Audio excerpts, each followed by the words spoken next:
siglo XIV después de Cristo. En una pequeña isla del lago Texcoco, los primeros aztecas encuentran su tierra prometida. Un grupo de cazadores proveniente del norte, que en menos de 200 años levantó un imperio de 500.000 kilómetros cuadrados. Conquistaron a las grandes civilizaciones de Mesoamérica, ocuparon sus territorios y heredaron sus creencias y sus conocimientos milenarios.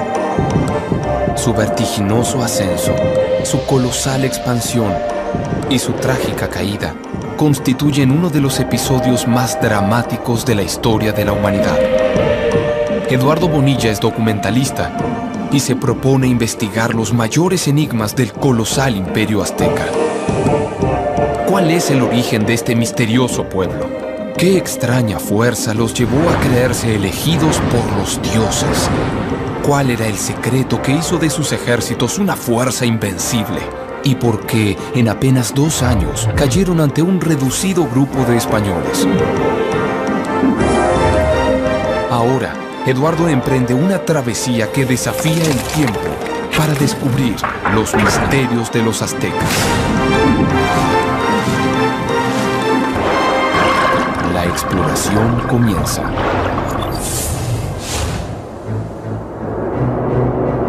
Los aztecas habrían sido un grupo de cazadores nómadas que migró desde el lejano norte hasta el Valle de México. En su largo peregrinar, incorporaron los cimientos de la cultura mesoamericana, forjada en Teotihuacán, donde según su mitología, los dioses habían creado el sol. Más tarde, se proclamarían herederos del imperio tolteca y asimilarían como propio su lugar de origen, las cavernas de Chicomostoc. Al llegar al Valle de México, se habrían asentado durante 3 años en los alrededores del Cerro de la Estrella o Huitzachtepetl. Desde sus 225 metros de altura, la tribu azteca pudo contemplar la cuenca del lago Texcoco y quizás soñar lo que sería la gran Tenochtitlan. Pero para conseguir su tierra, aún debían imponerse ante los pueblos del valle. ¿Cómo lograron los aztecas pasar de ser un grupo de cazadores a transformarse en los responsables de mantener el sol en movimiento y así iniciar su imperio?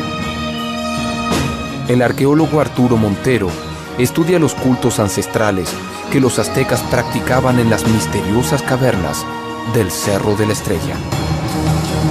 ¿Cuál era la importancia que tenía el Cerro de la Estrella para los aztecas? Fue muy importante porque debes de imaginar que ahora lo que vemos como la mancha urbana era un cuerpo lacustre, eran grandes lagos que había aquí y luego el cerro ganaba altura con las cuevas alrededor y en la parte alta del templo, desde donde se hacían las ceremonias. Acabas de mencionar algo de cuevas. ¿Eso tiene algo que ver con Chicomostoc, el lugar de origen? Sí, justamente creemos que lo hizo especial a este cerro fue la gran cantidad de cuevas. Hemos registrado 144 quedades donde se hacían rituales o se depositaban ofrendas. Y ahora que bajemos ahorita a la ladera, vamos a hacer una cuerda porque hay mucha grava y uno se puede resbalar.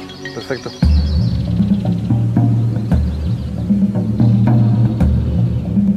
Después de peregrinar durante más de 2 siglos, los primeros aztecas estaban muy cerca de alcanzar la tierra prometida por su dios Huitzilopochtli.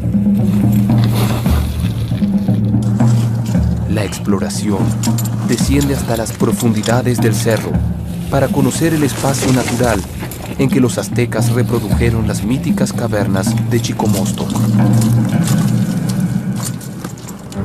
Muy bien, Eduardo, ya estamos en la cueva que vamos a descender. Esta es la cueva del embudo. Esta oquedad se llenaba de agua. Durante la época de lluvias el drenaje viene a dar aquí y creemos que esto fue significativo para ellos y que pudieron haber depositado ofrendas esencialmente al agua, pero al agua del inframundo. Vamos a descender, vamos a ver qué encontramos todavía de materiales allá abajo, exploramos un poco, por eso mismo te voy a equipar.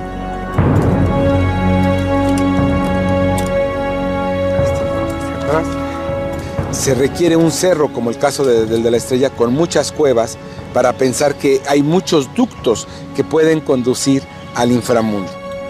En este imaginario antiguo, el sol todas las noches tiene que pasar por esta región.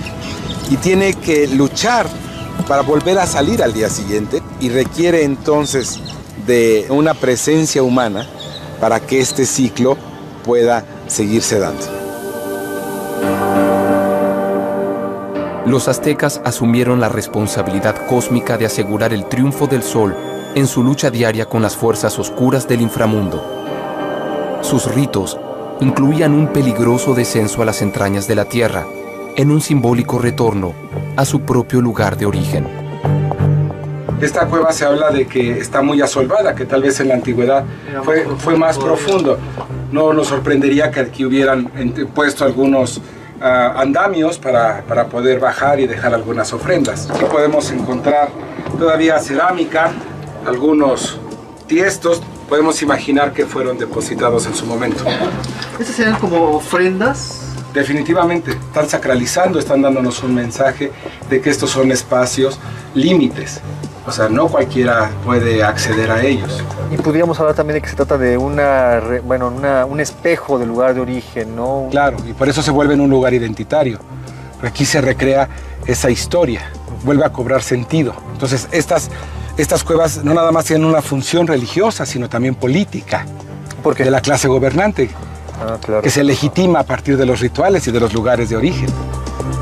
El Cerro de la Estrella funcionaba como un conducto que vinculaba los tres niveles cósmicos: el inframundo, la tierra y los cielos. Un eje vertical que permitía a los hombres comunicarse con los dioses. En el esplendor de su imperio, los aztecas se apropiaron del cerro y del milenario templo que se encuentra en su cima. Y en ese recinto sagrado celebraron el ritual que garantizaba que el sol siguiera vivo, imponiéndose en lo más alto del poder de Mesoamérica. Pues aquí estamos en la parte más alta del Cerro de la Estrella. Puedes ver toda la Ciudad de México. Desde aquí el cosmos es visualizado de una manera muy interesante. ¿Cuál es la importancia de este edificio en particular? Los mexicas vienen a hacer el Fuego Nuevo en 1507. ¿Qué es el Fuego Nuevo? Es una ceremonia que se realiza cada 52 años en la idea antigua de que justamente cuando terminara un siglo podía acabarse el mundo. Todo estaba apagado, todos vivían en terror esa noche porque creían que tal vez no volviera a salir el sol. O sea, que fuera un final de los tiempos. Se hacía un sacrificio humano justamente aquí donde estamos. Se abría un cautivo y se le prendía el fuego dentro de su abdomen. Y entonces cuando ya se prendía el gran fuego con el cautivo había un gran regocijo porque veían desde allá abajo que aquí se iluminaba este cerro. Entonces todos saben que hay un renacimiento. Los aztecas creían que el sol necesitaba de sangre humana para mantenerse vivo. Desde su llegada al poder, asumieron la responsabilidad de alimentarlo sin tregua. ¿Fueron estos sacrificios producto de sus profundas creencias o los utilizaron para atemorizar al resto de los pueblos y así imponer su poder? Entonces estos sacrificios eran de alguna manera un acto de reciprocidad hacia los dioses, un acto de mantenimiento del orden cósmico, obviamente según su manera de... Sí, tenemos que ver el sacrificio humano diferente a como nosotros lo podríamos catalogar. Obviamente son sociedades diferentes con una cosmovisión distinta, ¿no? Ellos creían que haciendo esto podrían seguir existiendo. En el Cerro de la Estrella, los aztecas celebraron el último fuego nuevo de su imperio. Pero antes de alcanzar la gloria, debieron superar innumerables desafíos. El primero fue conseguir un lugar donde asentarse. El valle estaba dominado por una poderosa coalición de 3 pueblos. Según un antiguo códice, los aztecas encontraron tierras libres en el cerro de Chapultepec, donde un precioso manantial de agua dulce los llevó a creer que habían dado con su tierra prometida. Pero los pueblos del valle vieron en los aztecas un peligro inminente. Se unieron y los desterraron hasta Tizapán, un territorio no apto para la vida, desde que el volcán Xitle entró en erupción. ¿Cómo lograron los aztecas sobrevivir en un desierto de lava volcánica? Hoy aún se conserva una porción de aquel adverso territorio. Se trata de la Reserva Ecológica del Pedregal. Víctor Hugo Reynoso conoce en profundidad las características de este ambiente. Bueno, aquí el terreno ya está cambiando, ¿verdad? Todo esto es lava, ¿verdad? También Sí, roca volcánica. es roca volcánica y toda esta roca viene del volcán Xitle, hizo erupción y la roca fue rodando a través del paisaje, ¿no? Hasta colocarse en el lugar donde se encuentra ahorita. Las diferentes capas de erupción volcánica que conforman el Pedregal vienen de las diferentes erupciones que existieron. Y lo que ocasiona esta erupción es que se cubren las capas de vegetales que existían en la antigüedad completamente por piedra, por lo tanto tiene que iniciar de nuevo la vida. Bueno, el terreno sí definitivamente es inhóspito, pura lava con un poco de vegetación arriba. Sí, en las oquedades se junta un poco más de suelo, un poco más de humedad, tiende a haber más plantas, pero así como que sembrar está dificilísimo. Llega aquí un grupo de aztecas a instalarse en esta zona. ¿Y cómo le hicieron para sobrevivir? Hay muchos animales que viven aquí. Usualmente no se ven por la situación pedregosa, no viven ocultos, pero aquí hay serpiente venenosa y hay varios tipos de serpientes. O sea que sí había algunos recursos bastante limitados. Para los aztecas, cuando recién llegaron, era más un reto vivir en estos lugares que una ventaja, ¿no? El Pedregal no proporciona muchísimo alimento para uso humano. Le llamamos mal país, que son zonas donde nadie puede vivir, zonas donde no se puede cultivar absolutamente nada. La escasez de recursos naturales del Pedregal ofrecía a los aztecas un panorama desolador, pero la sobrepoblación de serpientes de cascabel era un desafío mortal. La doctora Mónica Salmerón dirige la colección de reptiles del herpetario de la UNAM. Mira, en esta área es donde se encuentran las serpientes más venenosas que están en el Pedregal. Sí, escuché un cascabel, ¿verdad? Sí, estas serpientes son de la familia de Crotálide, son cascabeles todas ellas. Tenemos especies grandes, por ejemplo, esta llega a sobrepasar el metro, 1,5 metros. Es la cascabel serrana o de cola negra. Son ejemplares, cuando son pequeños son muy agresivos y cuando son adultos se vuelven mucho más tímidos. En las serpientes que podríamos encontrar en el Pedregal son serpientes de cascabel, es una especie grande, y algunas culebras. Estas serpientes representan un peligro importante, son animales venenosos y una mordida puede causar la muerte a cualquier persona. Cuando llegaron los primeros pobladores aztecas a esta zona, me imagino que la área estaba infestado de estas especies. Sí, en esa época las poblaciones eran impresionantes. ¿Cómo es la mordida? Quiero mostrarte las características de esos colmillos, que son realmente impresionantes, ¿no? Sí, a cierta distancia no hay mayor problema. Ve cómo el animal pierde equilibrio y evita atacarme, ¿no? Entonces yo lo que voy a hacer es evitar que ella tome su posición de ataque.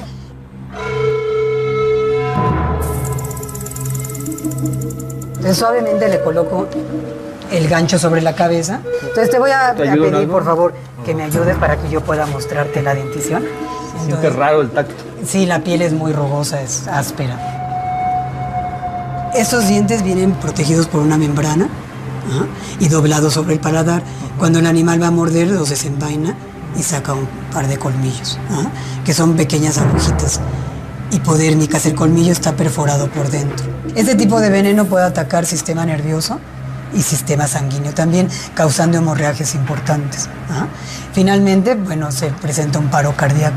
Desafortunadamente en época de los aztecas no había antídotos. No había. La mordida era generalmente mortal. ¿Hay algún tipo de aprovechamiento que hayan hecho de las serpientes? Estos organismos, al igual que cualquier otro organismo, pueden comerse. Según la mitología azteca, las serpientes eran la trampa mortal que la coalición de pueblos liderada por el rey de Azcapotzalco había planeado para acabar con los aztecas.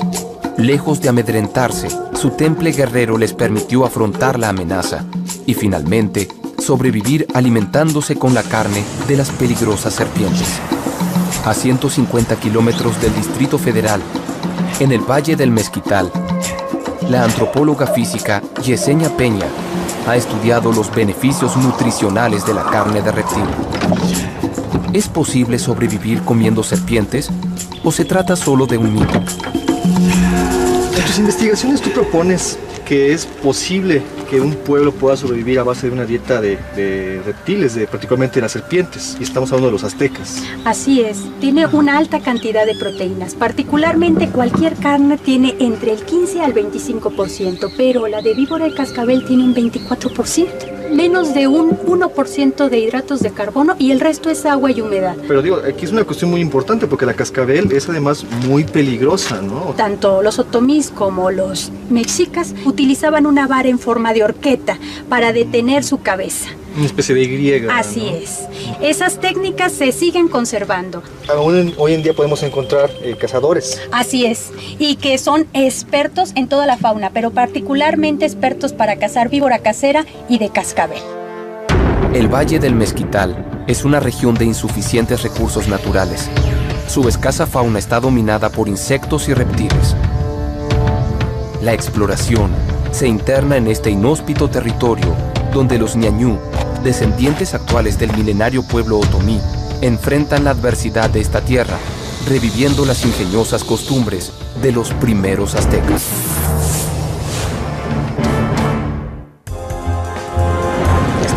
Ahí está la cabeza. Vaya, sí que es grande. Sí. ¿Ah, sí? Ahí aprénselo bien para que no le vaya a picar. ¿Es venenosa? Un poco. ¿Cómo fue el trabajo de construcción para los aztecas? Efectivamente un reto. Son suelos fangosos en donde edificios o monumentos pesados tenían la tendencia al hundimiento.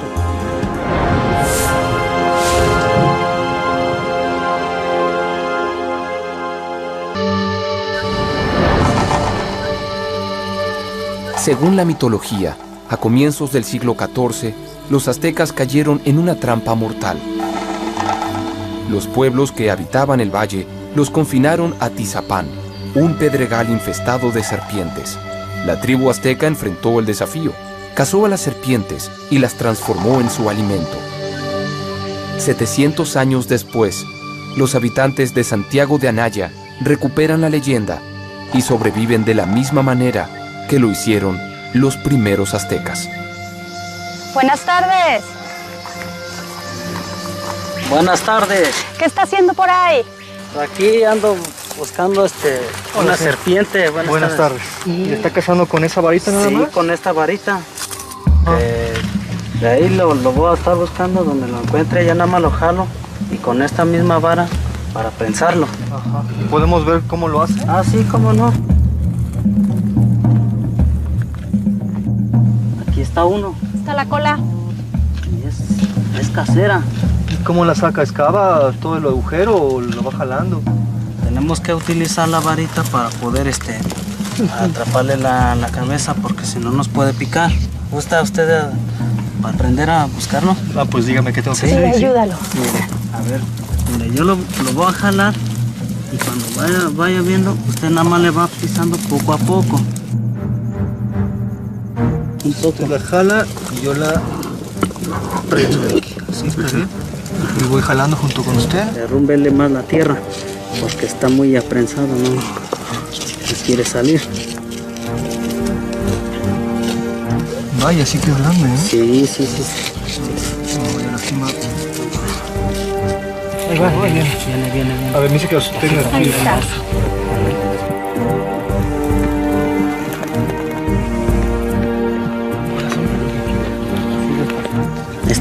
Ahí está la cabeza.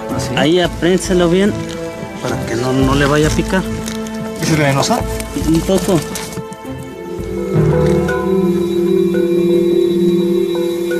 Ok, ya la tengo. ¿Ya? Ahora sí. Primero lo suelto yo y luego usted. Bueno, primero suelto yo. 1, 2, 3. Préstame usted La horqueta. Está molesta. Y entonces puede hacer un movimiento rápido que donde nos puede atacar. Mire, se quiere ir. Entonces ahorita lo voy a agarrar en el... Usted lo sostiene de allá. Ya. A ver, el cortal lo puedes sostener, por favor, ¿sí? Ah, aquí trae otra carne de víbora, sí, mire. Esta es de cascabel y esta es casera.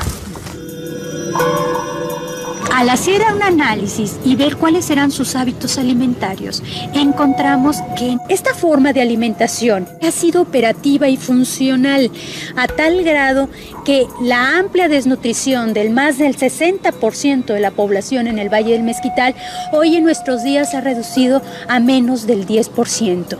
Se ha observado que es sacar el mismo nivel que cualquier otro grupo humano en el consumo de proteínas gracias a la manipulación de estos reptiles que consumen constantemente. ¿Cuáles son los depredadores de la víbora? El águila y la zorra. Eso me recuerda mucho a esa leyenda de la tira del peregrinaje de cuando los aztecas o mexicas venían desde el Aztlán y llegaron a la Ciudad de México, donde encontraron precisamente el nopal con una águila devorando una serpiente. Y esto para nosotros quería decir que ya caía el imperio de las personas que adoraban de manera sagrada y ritual a la víbora, y renacía ahora un estado militarista donde el águila y la guerra era la que iba a imperar. Nada parecía poder contra el espíritu azteca. El rey de Culhuacán los convirtió en sus vasallos y les prometió liberarlos cuando capturaran 8,000 prisioneros. Los aztecas cumplieron y entregaron un saco con las orejas de los cautivos. A cambio, pidieron a la hija del rey en matrimonio. El rey aceptó, y los aztecas la desollaron viva como sacrificio a su dios Huitzilopochtli. Otra vez debieron huir, y se ocultaron en una isla de ceniza volcánica. Inesperadamente, esa sería su tierra prometida. Pero los aztecas sufrieron una división interna, y se separaron en 2 grupos. La antropóloga Julia Pérez Pérez estudió en profundidad los motivos de esa ruptura. Este es el Templo Mayor. Pues bueno, esta es la primera etapa del Templo Mayor de Tlatelolco, ¿no? Donde prácticamente se inicia el desarrollo de los tlatelolcas como parte del grupo que salió de Aztlán y se establecen en las islas del lago, ¿no? ¿Por qué es esta ruptura? ¿Qué los lleva a esta separación, siendo finalmente de un origen único? Para entender esta separación hay que remitirnos al momento en que ellos salen de Aztlán. A un grupo, Huitzitón, les entrega una fina piedra verde o chalchihuit. Este es un símbolo de intercambio. A los que más adelante se definirán como tenochcas, les entrega solo 2 palos con cuales al friccionarse se generaría fuego, y el fuego es el símbolo de guerra. Una vez asentados, los aztecas se separaron en 2 grupos. Los tlatelolcas se dedicaron al comercio y llegarían a conformar el mayor mercado de Mesoamérica. Su fulminante éxito despertó la envidia de los tenochcas, que temían transformarse en súbditos de sus antiguos compañeros de peregrinación. Los tlatelolcas empezaron a desarrollar productos, digamos, de un nivel de consumo elevado, Sí. que iba dirigido a otras clases sociales. Sí, obviamente los tenochcas no iban a permitir que miembros de su propio grupo fueran quienes estuvieran sojuzgándolo, entonces tuvieron que optar por una estrategia igualmente efectiva, igualmente redituable, pero no a través del comercio de la vía diplomática, sino a partir de la guerra. Los aztecas habían conseguido su tierra prometida, pero se trataba de una pequeña isla de ceniza volcánica. No podrían cultivar ni levantar grandes construcciones. ¿Cómo superaron este nuevo desafío? La moderna Ciudad de México esconde en sus cimientos el pasado de la antigua capital azteca. Durante las obras del metro, se descubrieron innumerables estructuras de la majestuosa Tenochtitlan.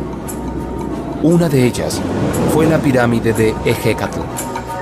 Raúl Arana, responsable del hallazgo, devela los secretos de la ingeniería azteca.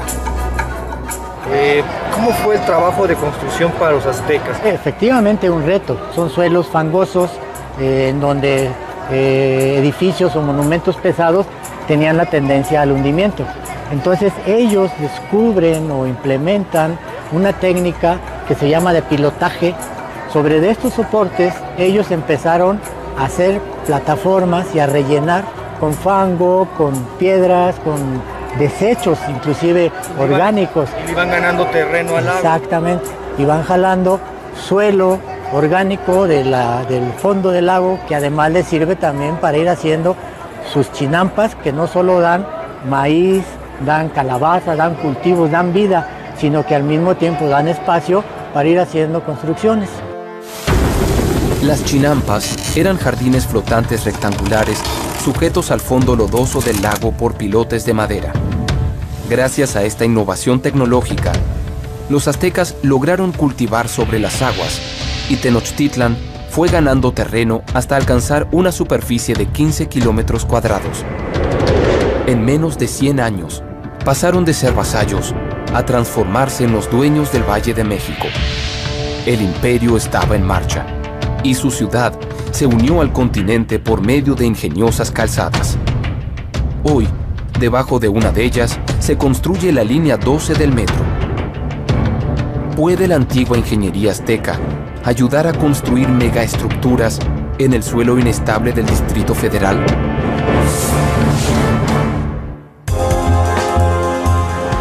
¿A qué altura nos encontramos en este momento? A 3.900 metros sobre el nivel del mar. Ya a esta altura tú estás respirando el 40% de tu oxígeno. Es una montaña sagrada, que es donde está Tlaloc. Sí, es el Tlalocan, el paraíso terrenal.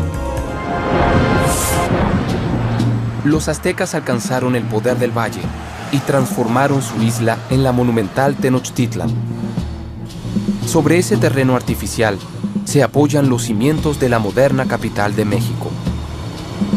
¿Puede la antigua ingeniería azteca ayudar a construir megaestructuras en el suelo inestable del Distrito Federal? El ingeniero Enrique Orcasitas dirige las obras de la línea 12 del metro. ¿Cómo va la construcción? Bueno, pues seguimos avanzando de acuerdo con el programa, vamos en tiempo y en forma. Lo invito a que bajemos hacia el nivel de andenes y para esto pues tenemos un casco de seguridad y un chaleco. Ok, me quito entonces esto que traigo, perfecto. La línea 12 del metro mexicano es la mayor obra pública de todo el continente. Tuvo un costo de $2.000 millones. Necesitó de más de 14,000 obreros y del escudo perforador más grande del mundo. Pero para enfrentar el riesgo de hundimiento y terremotos, todavía se recurre a antiguas técnicas aztecas. ¿Cuáles han sido las mayores dificultades a las que se ha enfrentado usted, particularmente en esta obra? Nos hemos encontrado con suelos muy heterogéneos, no apto para la cimentación de estructuras, sobre todo de estas características y de estos pesos. Si no es un terreno apto, ¿cómo lo están haciendo? ¿Cuáles son las técnicas? Hoy usamos pilotes de concreto reforzados que trabajan a fricción en las estructuras elevadas. Es lo que sirve de apoyo o de fundamento a las estructuras para darles estabilidad y que permanezcan con un comportamiento previsible y que permitan pues, tener estructuras de estas características. Para el diseño específico de la línea 12 del metro se están utilizando las técnicas de avanzada, de punta. Sin embargo, también es cierto que nuestros antepasados usaron algunos pilotes que conceptualmente hablando se siguen utilizando hoy para poder lograr estructuras como estas. El túnel del metro se encuentra a una profundidad promedio de 20 metros y se apoya en una serie de pilotes de acero y concreto de hasta 24 metros de largo. Este sistema permite que la megaestructura se asiente en el terreno fangoso, tenga hundimientos uniformes y estabilidad ante los terremotos. 700 años atrás, los aztecas utilizaron la misma técnica para evitar el hundimiento de sus templos. Ingeniero, ¿cuál cree usted que ha sido el mayor desafío al que se enfrentaron los aztecas cuando empezaron a edificar su ciudad? Bueno, sin duda, la adversidad del suelo, que empezaron a hacer los rellenos de manera rudimentaria y estos rellenos se fueron expandiendo, de tal forma que hoy en día tenemos efectivamente hundimientos que varían entre los 3 centímetros y los 10 centímetros anualmente.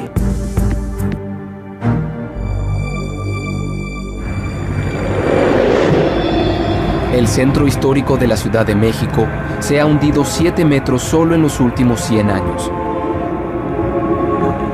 Uno de los mayores ejemplos de este irremediable colapso es la Catedral Metropolitana, un edificio colonial que se construyó sobre los principales templos de la desaparecida capital azteca.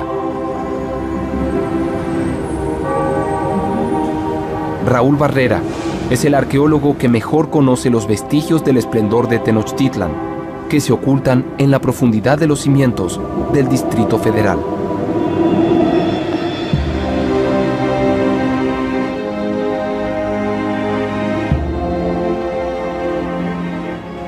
este es un pilote auténtico.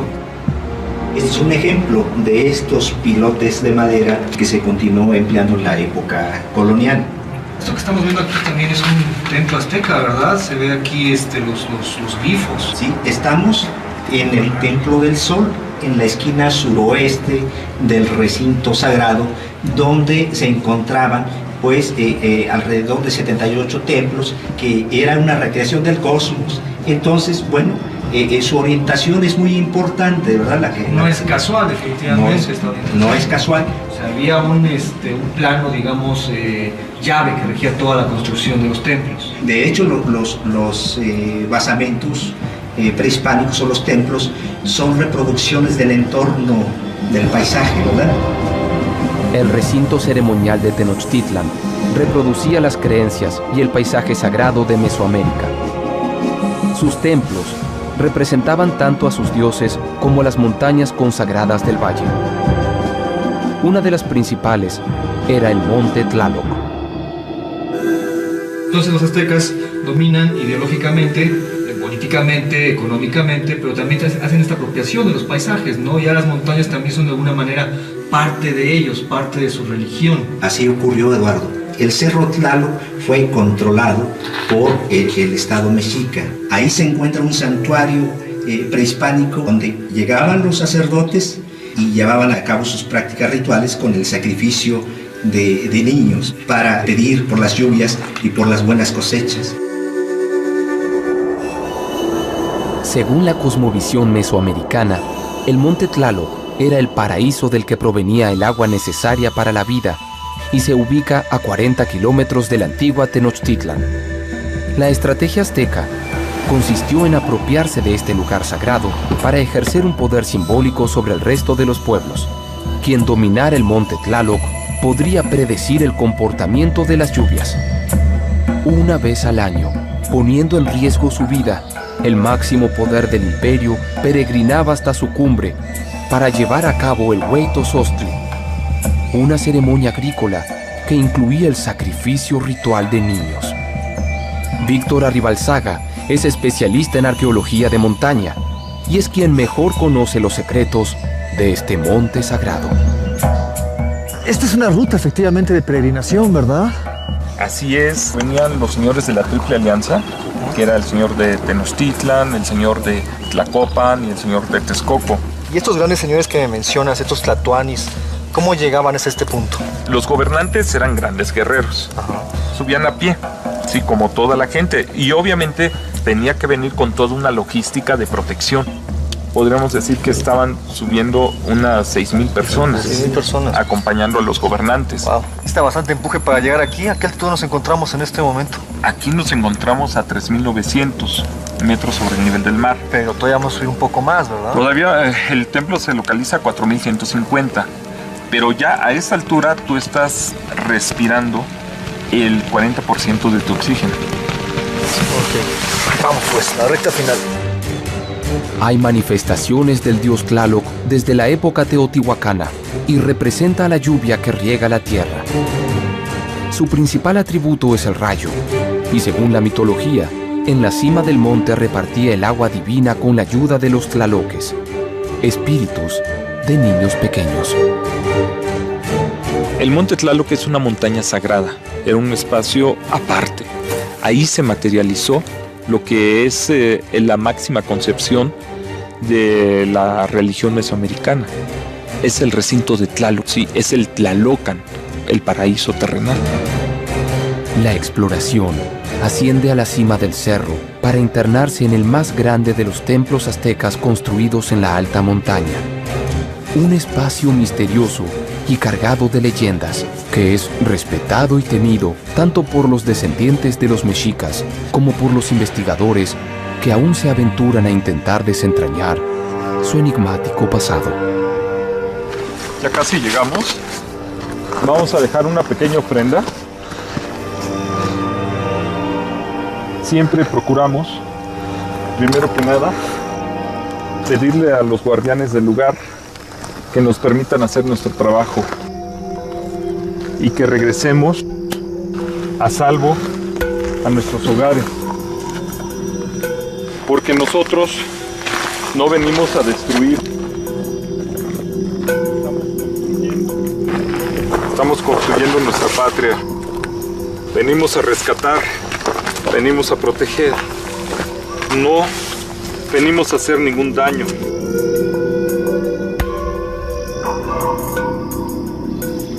El hecho que estemos aquí haciendo esto es porque este lugar es sagrado. Representa parte de la religión mesoamericana que todavía está aquí viva, destruida, pero viva. La destrucción de este templo comenzó luego de la conquista. Los frailes españoles lo consideraban un lugar demoníaco. ¿Qué secretos oculta el templo más sagrado de los aztecas? ¿En qué consistían los rituales que se llevaban a cabo aquí?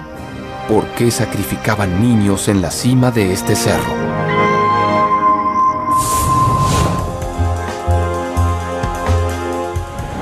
Este era el montículo principal, donde estaba el sacerdote esperando que le llevaran a uno de los niños que iba a ser ofrendado.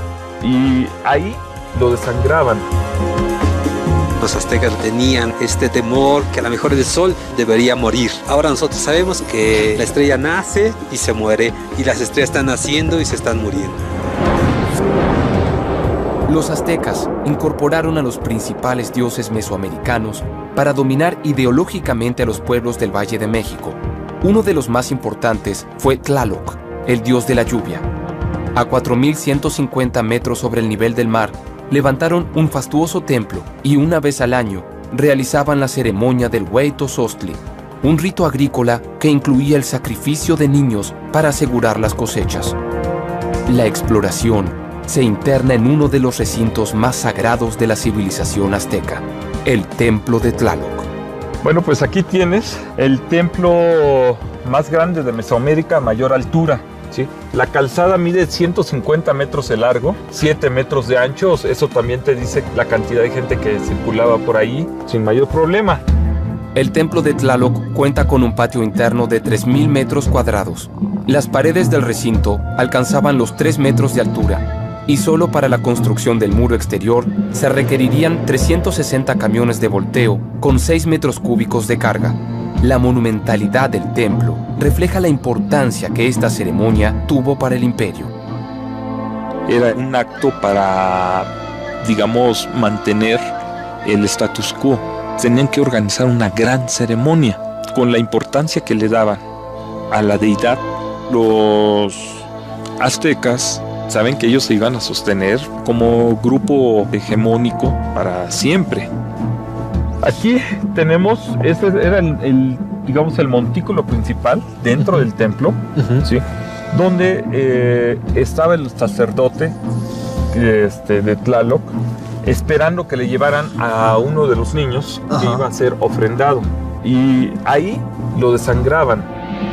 Los primeros días de mayo, el sacerdote principal sacrificaba a un niño menor de 7 años y con su sangre rociaba a la gran estatua que representaba a Tlaloc. Finalmente, el cuerpo del niño era arrojado en el orificio de la caverna para que ayude a Tlaloc a generar las tormentas.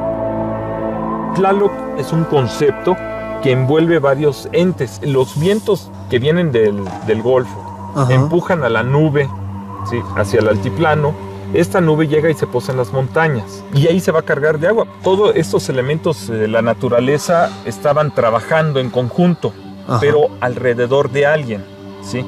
Ese alguien es Tlaloc.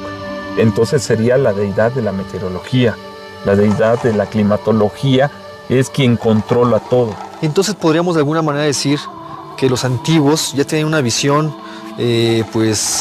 casi científica de los fenómenos naturales. Así es. Y aparte tiene una relación importante también con el sol. En el monte Tlaloc, desde el templo, se puede observar un fenómeno óptico. Aparece lo que es una montaña fantasma, pero era un marcador calendárico de paisaje. Del 7 de febrero al 11 de febrero, sobre su cima, el sol había estado saliendo. Y el día 12 de febrero se despega completamente de la cima y sale en un costado del pico de Orizaba. es el Año Nuevo Mexica. Los aztecas utilizaban las grandes montañas como marcadores calendáricos. Cuando el 12 de febrero el sol emergía tras el pico de Orizaba, iniciaba su año solar. Sus 5.600 metros de altura la convierten en la montaña más alta de México, y junto a su cima, los aztecas instalaron uno de sus observatorios astronómicos. Hoy, en ese mismo lugar, se levanta el mayor proyecto científico de Latinoamérica, un inmenso telescopio que permitirá conocer el origen de estrellas y galaxias. Raúl Mujica es uno de los astrónomos encargados del proyecto. ¿Qué clase de telescopio es este? Bueno, este es un radiotelescopio. Es un telescopio optimizado para detectar luz en ondas milimétricas, entre 1 y 3 milímetros. Y es el proyecto científico más importante no solo de México, sino de toda Latinoamérica. El gran telescopio milimétrico tiene una antena de 50 metros de diámetro. Es el radiotelescopio más grande del mundo en su rango de frecuencia.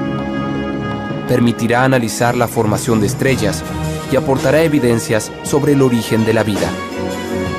El hecho de que aquí hubiese un observatorio prehispánico, de que se construya justamente aquí mismo un observatorio de última generación, me da pie a preguntarte si existían más coincidencias entre los conocimientos de los antiguos aztecas y lo que sabemos hoy en día. Los prehispánicos eran muy buenos observadores del cielo. Generaron muy buenos calendarios que eran muy precisos y muy avanzados para su época. Y hay otra coincidencia, la cuestión de los ciclos que ellos llamaban estos ciclos de 52 años que asociaban con la probable muerte del Sol.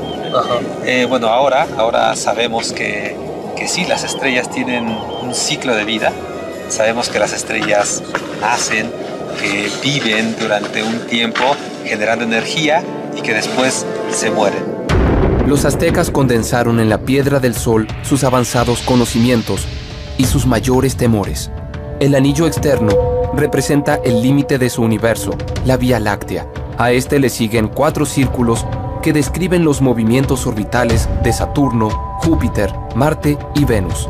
El segundo círculo representa los 20 días del calendario sagrado.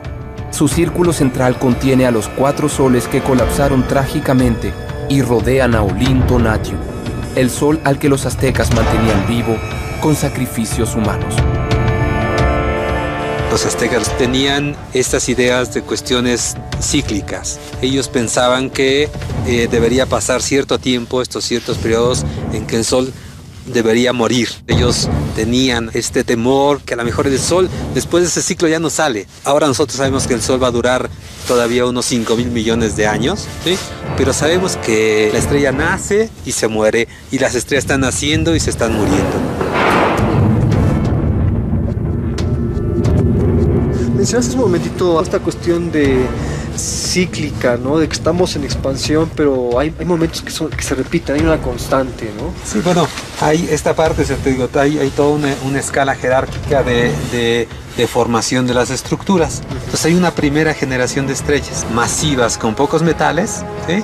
Estas evolucionaron muy rápido. Entonces, como viven rápidamente, al final explotan como supernovas. Después se genera el carbono, el nitrógeno, todos los elementos de los que nosotros estamos formados, todo se generó en el interior de las estrellas. Es una manera bella de pensarlo, ¿no? Somos de alguna manera hijos de las estrellas, hijos del sol en este caso, ¿no? Claro, como una de las analogías que preguntabas bonitas como con los aztecas, de que eran hijos del sol. Y bueno, al final es lo que somos, o sea, somos producto de la evolución de estas estrellas, ¿no?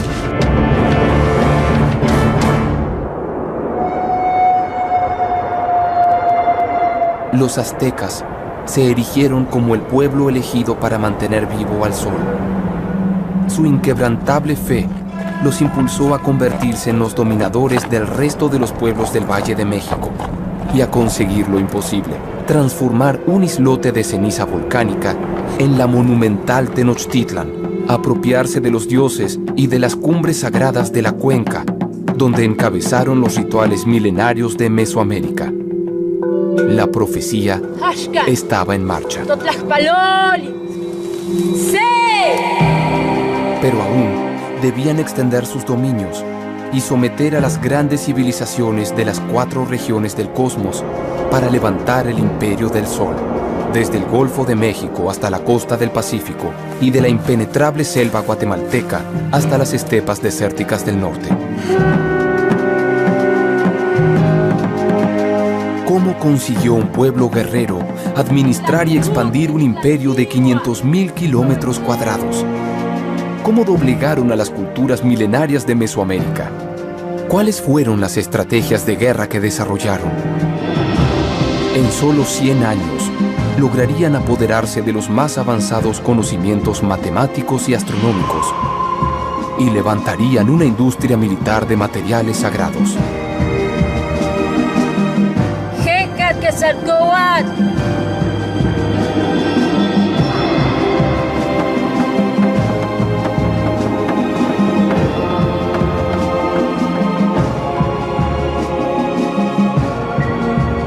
La exploración continúa para descubrir los secretos del esplendor imperial azteca.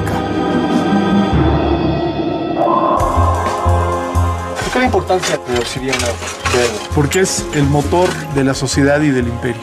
Denota inmediatamente el poder del centro de México. La idea no es matarte, es someterte y amarrarte. Cada uno de los equipos tiene como objetivo conquistar el territorio enemigo. Utilizaban este juego como la antesala para los guerreros. De ahí el origen bélico de este juego. Se requiere un cerro, como el caso del de la Estrella, con muchas cuevas, para pensar que hay muchos ductos que pueden conducir al inframundo.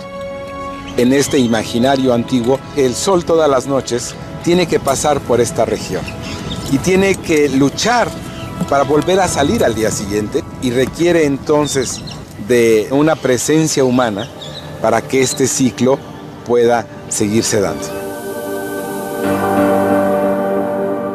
Los aztecas asumieron la responsabilidad cósmica de asegurar el triunfo del sol en su lucha diaria con las fuerzas oscuras del inframundo. Sus ritos incluían un peligroso descenso a las entrañas de la tierra, en un simbólico retorno a su propio lugar de origen. Esta cueva se habla de que está muy asolvada, que tal vez en la antigüedad fue más profundo.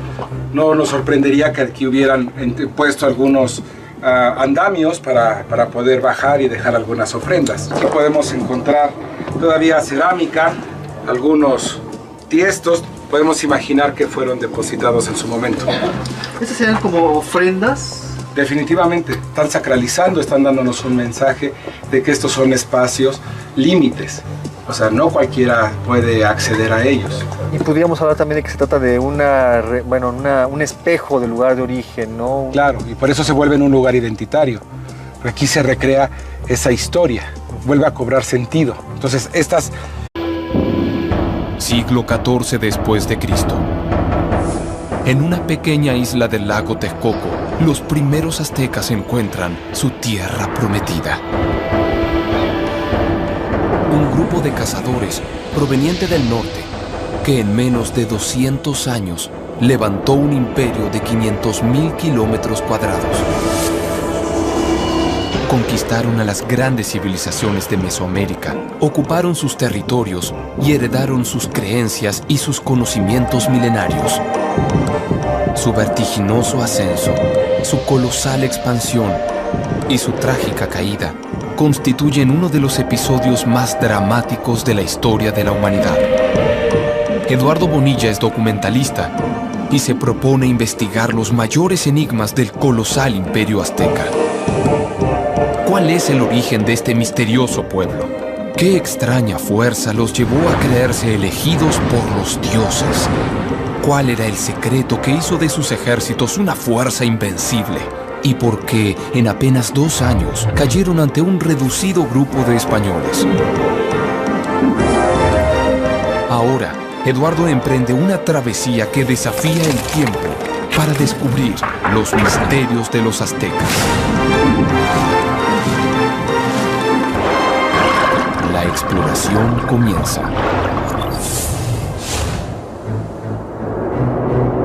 Estas cuevas no nada más tienen una función religiosa, sino también política.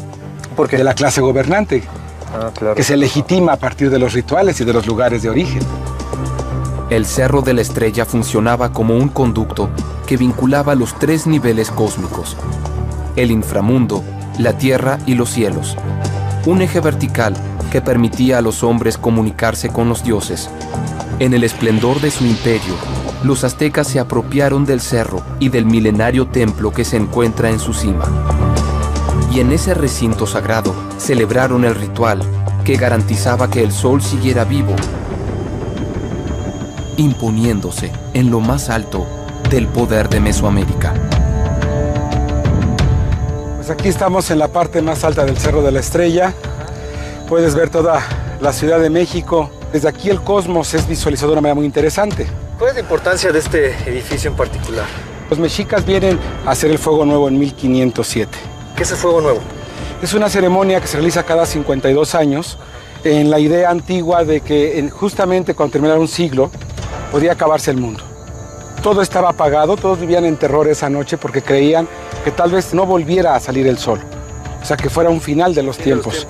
Se hacía un sacrificio humano justamente aquí donde estamos. Se abría un cautivo y se le prendía el fuego dentro de su abdomen.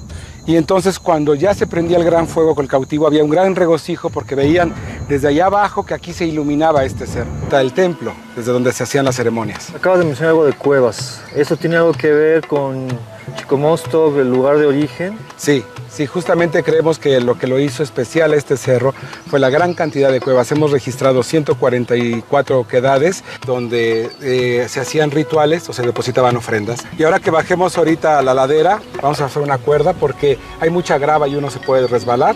Perfecto.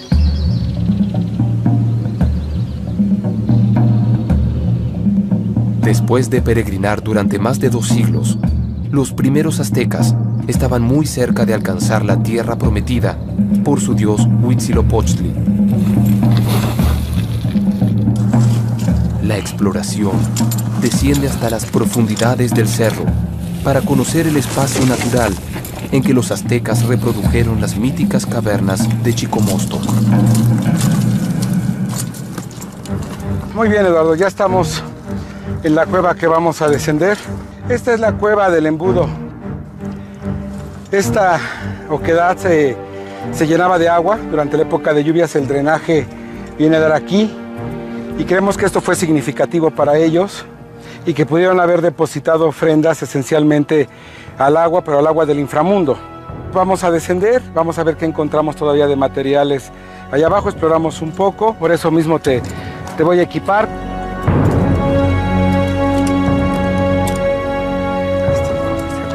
Los aztecas habrían sido un grupo de cazadores nómadas que migró desde el lejano norte hasta el Valle de México.